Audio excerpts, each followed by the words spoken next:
Good morning students, I am Dr. Tripti Gupta from Shivjyoti Education Group Kota. So welcome to the English class. Today we are going to start with chapter number 6 of Beehive book, the My Childhood. Now this chapter is about Dr. APJ Abdul Kalam and this is an extract from his book Wings of Fire. Now this extract is basically based on his childhood phase of his life.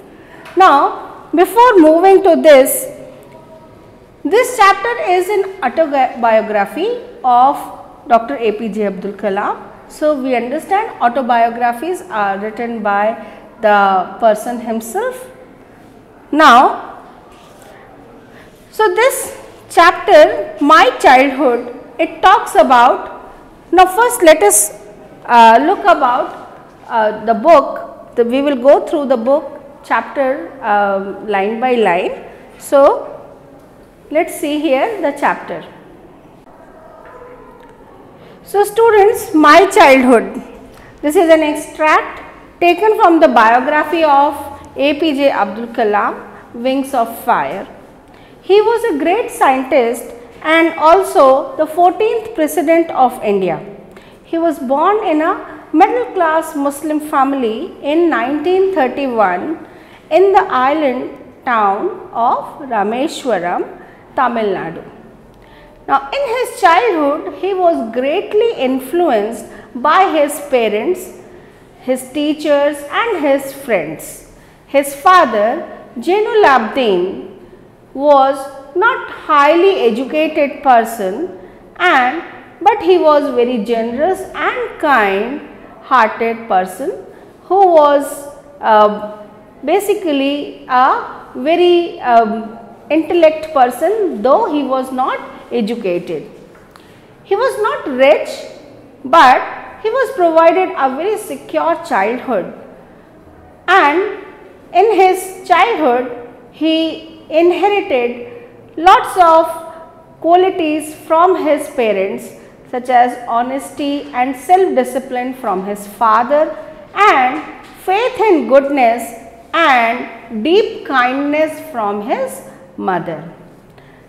Kalam, he earned, so as we have seen about his father Jainul Abdin, his mother Ashiyamma, and she used to feed number of people daily. I do not recall the exact number of people she fed every day, but I am quite certain that far more outsiders ate with us than all the members of our own family. So this was a habitual activity of their house, that many strangers, many outside people, they used to come to their house and they used to eat supper meals with them. Okay, so this shows that how kind hearted and hardworking his mother Ashiyamma was. I was one of many children, a short boy with rather undistinguished looks. Undistinguished looks means that he was a very normal looking boy, nothing very different in his looks was there, and he was one of the siblings out of many children who were there in the family. He was born to tall and handsome parents. So his parents were very, father was very handsome, mother was also beautiful, but he himself was a ordinary looking boy, and we lived in our ancestral house. Ancestral house means that house which has been carried forward from his ancestors and is now the property of his father. So they used to live in that ancestral house, which was built in middle of the 19th century. It was fairly large Pakka house, so the house was quite good and fairly large. It was Pakka house and it was made of limestone and brick on the Mosque Street in Rameshwaram. So they used to live on the Mosque Street in Rameshwaram in that ancestral house. My austere father used to avoid all inessential comforts and luxuries.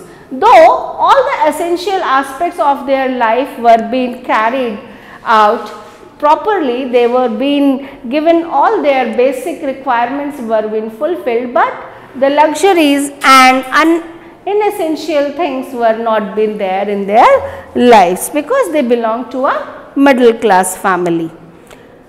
So, in fact, I would say mine was a very secure childhood. He was emotionally, physically, materially, in every manner he had a secure childhood, both materially and emotionally. So, he was in a big family, loved by everyone in the family and had a very nice, loving and secure childhood.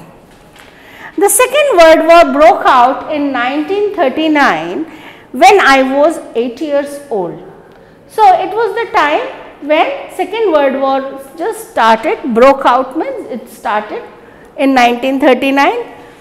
For reasons I have never been able to understand, a sudden demand of tamarind seeds erupted in the market, and I used to collect the seeds and sell them to the provision shop on Mosque Street.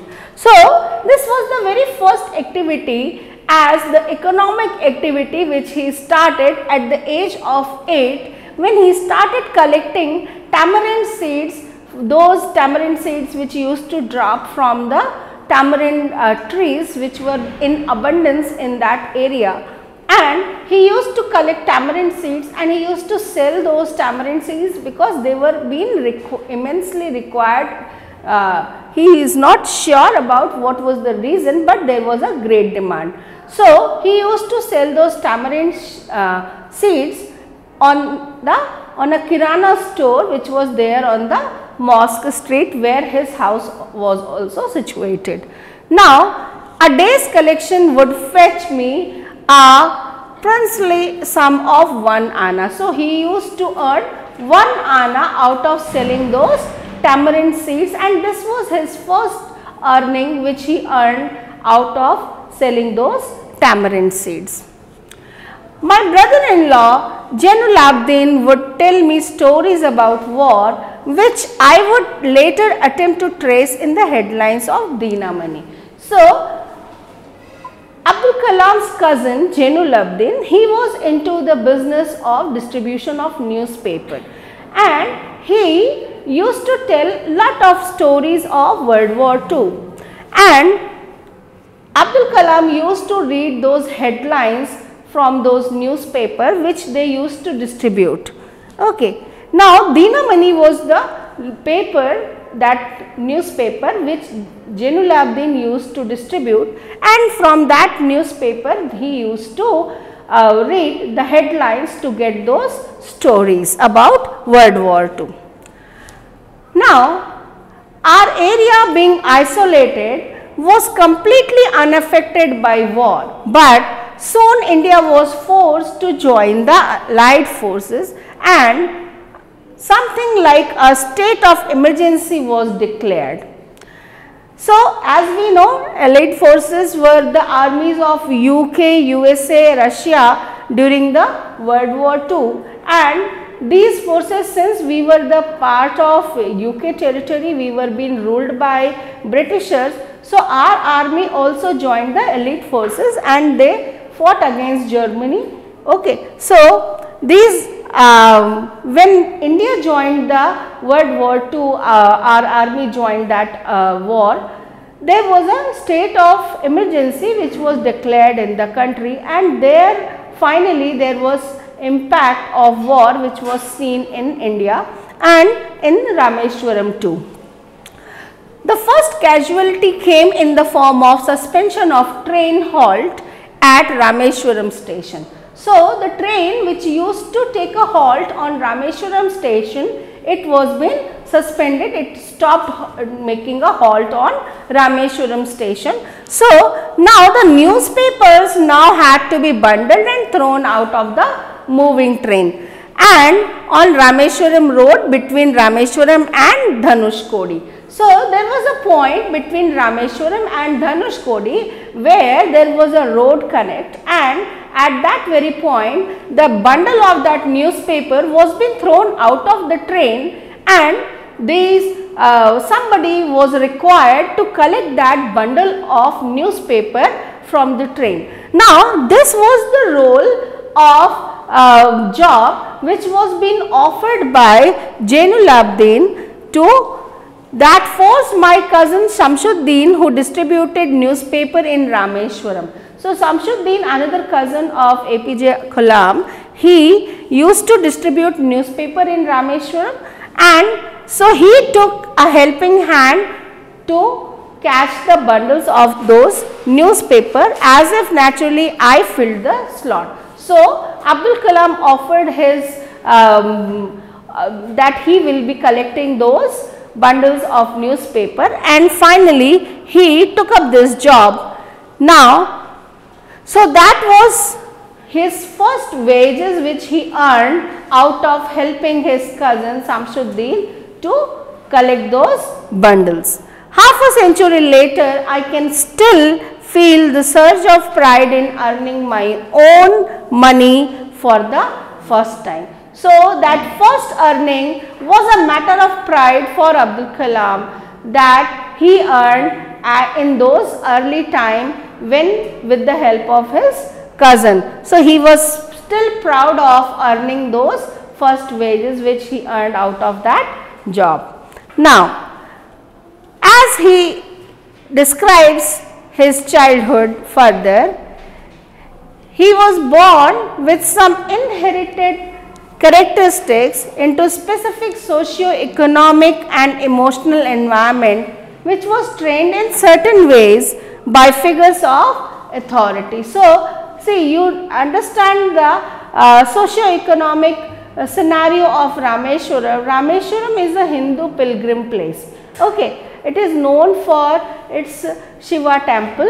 It is more of Hindu prominence, a place with Hindu prominence, whereas Abdul Kalam, he used to be he belonged to a Muslim family, he was a Muslim boy, and I inherited honesty and self-discipline from my father and from my mother.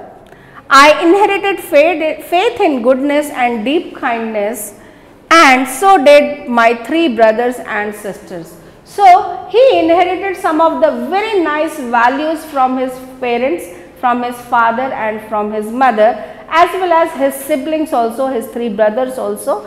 So they all were having very good value systems which they got from their family.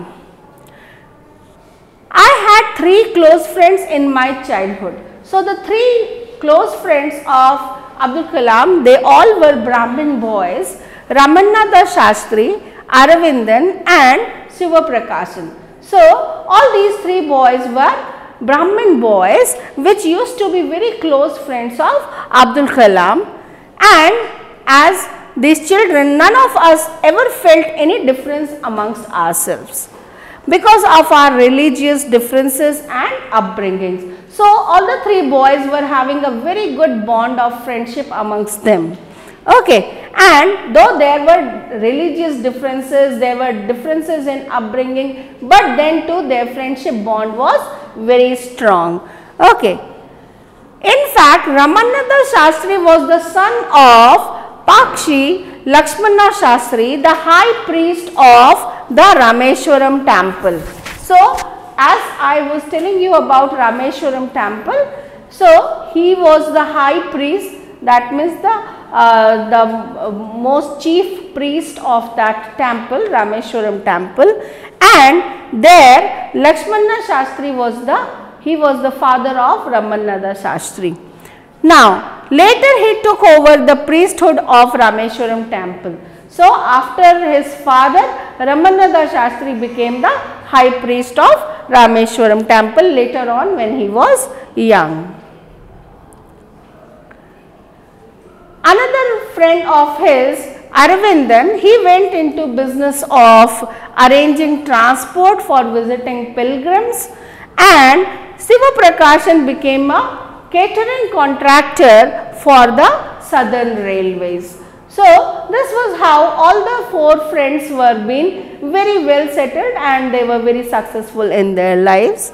During the annual Shri Sita Rama Kalyanam ceremony, the family of Abdul Kalam was being involved. See, this is an incident which has been quoted here, which gives a very nice harmony of that socio-economic environment of Rameshwaram, where there was an involvement of a Muslim family in a ritual of Rameshwaram temple.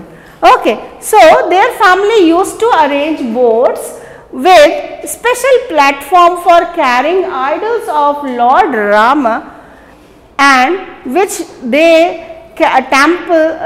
Lord was being carried for marriage towards the marriage site, which was situated in the middle of the pond called Ramatirtha. So, there was a pond, and to carry those idols from the temple to that marriage site, these special boats with a platform were being used, which were being arranged by the family of Abdul Kalam. Okay.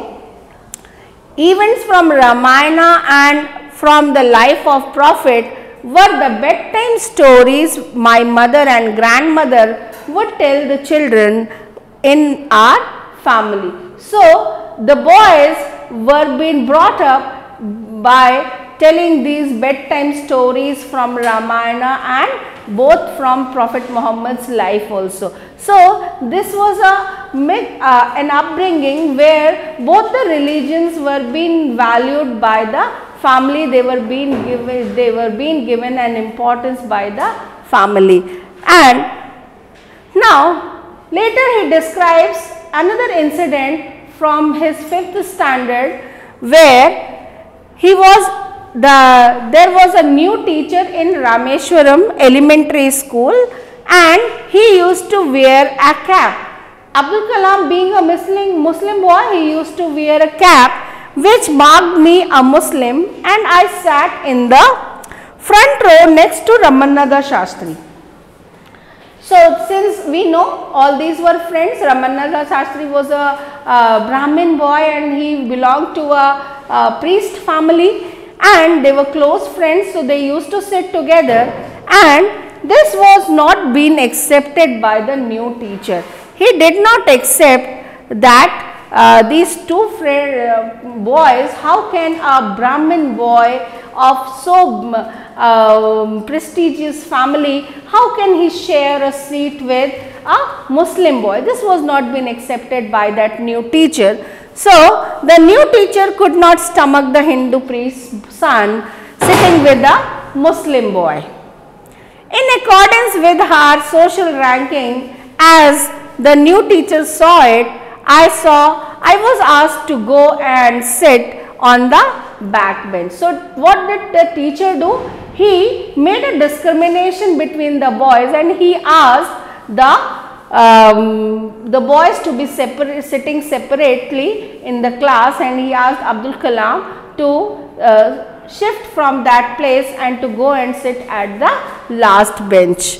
Now, the image of him weeping when I shifted to the last row felt a lasting impression on me. Now, both the boys were very shocked listening to these instructions, and then they felt very bad about this discrimination. His friend Ramannatha was been crying because of this discriminant behavior shown by his teacher, and that scene when he saw his friend crying, weeping because of this incident, that he was very impressed, and that bond of friendship was being evident over there. Now, after school, what happened? These boys, they went to their respective families and they told to their parents. Lakshmana Shastri, the father of Ramannatha Shastri, he summoned the teacher. Summoned means to call with an authority, with to send someone and to call the man was being sent from the temple, and he was being asked to come and meet Lakshmana Shastri. And in our presence is the presence of all those the boys, the friends with Abdul Kalam as well. He told Lakshmana Shastri, he told the teacher that he should not spread the poison of social inequality and communal intolerance in the minds of innocent children. So finally there was a scolding of teacher by Lakshmana Shastri that he should not spread that poison of communal intolerance. That means the community is in great harmony. There is a great harmony between the Muslim families and the Hindu families, and he should not spread that poison in the minds of the innocent children who are there in the school. So he bluntly asked the teacher to either apologize or quit the school and the island. So if the teacher is not able to accept this aspect and he is not able to make a correction and feel sorry, so he has to apologize to the students for this particular behavior which he had shown, or else if he could not do, he can leave the place, he can leave the school. So this was with the finality, this was being instructed by Lakshmana Shastri. Now, but only did the teacher regret his behavior, but the strong sense of conviction Lakshmana Shastri conveyed ultimately reformed this young teacher. So finally the teacher, he reformed, he changed his behavior, he accepted the socio-economic, cultural harmony of Rameshwaram, and finally the things were being fine, and he also adopted the this harmony between the Muslims and Hindu which were prevailing in Rameshwaram. Now, there is another incident which is being described here. On the whole society, the small society of Rameshwaram was very rigid in terms of segregation of different social groups. Okay, so there was different social groups and they were in a segregation, means there was a difference of in these groups. And however, there was his science teacher used to be Subramaniam Iyer. However, my science teacher Subramania Iyer, though an orthodox Brahmin with a very conservative wife, was something of a rebel. So his science teacher was very rebellion with the thoughts of having a segregation in the social groups. So out of that rebellion thought or philosophy of his science teacher Subramaniam Iyer, he asked Kalam to come. He invited him to his house to have meal with him. So he wanted, what he said was, Kalam, I want you to develop so that you are on par with the highly educated people of the big cities. So he used to spend hours and hours with Abdul Kalam, because Abdul Kalam was a very bright child in science. So he was very much, he was having a special bond with that science teacher, and he was expecting a big like he wanted Abdul Kalam to be highly educated like other highly educated people of cities. So he used to inspire Abdul Kalam. Now one day what happened, he invited Abdul Kalam on a meal to his house. His wife was horrified at the idea of a Muslim boy being invited to dine in her ritually pure kitchen. So this was a very weird and a very frightening thought for the orthodox wife of Subramaniam Iyer, that to have a Muslim boy to have meal in their kitchen. So she refused to serve the meal. Now when she refused, Subramania Iyer, he himself served the meal, and he did not show his anger at that very moment to his wife.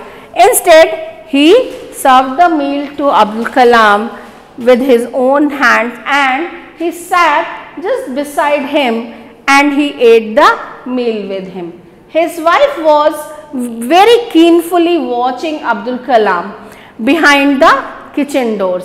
So, she was very curious to look about a Muslim boy having meal at that time. Now, I wondered whether she had observed any difference in the way I ate rice, drank water, or cleaned the floor after the meal. So, she was being very curious looking at how he is been eating, and Abdul Kalam was also been wondering that what she must be watchful about, what she must be watching at, that how I am, what is the difference between me eating rice and drinking water. So, that is how that first invitation of meal, that incident was being done. Okay. And after that, when I was leaving his house, Subramanya Iyer, he invited me to join him for dinner again next weekend. Now, immediately after that meal, he got another invitation for the next weekend, and this was very surprising for him. Okay. Now, observing my hesitation, he told me not to get upset, saying, so he found that the young boy Abdul Kalam, he was very hesitant to accept that second invitation. Now, at that moment, his teacher, he tried to make him understand a point of his thought process, that why he is inviting him, why this invitation is been there. And see what he said: once you decide to change the system, such problems have to be confronted. That means, if you want a social change, if you want to bring a change, you have to confront. That means, you have to face and you have to come along and fight such kind of challenges whenever you are going ahead to bring a social change. Okay. So, finally, he accepted the invitation, and next week when he went to his teacher's house, Subramanya Iyer's wife, she took an initiative, and finally she accepted the Muslim boy Abdul Kalam in her kitchen, and she served the boy with her hand, and this is how finally a Muslim boy was being accepted in an orthodox Brahmin family. Now, then the Second World War was over and India's freedom was imminent. Finally, India was proceeding towards the freedom, and it was being quite announced, it was been very vocal that India will be freed very soon, and World War was been over.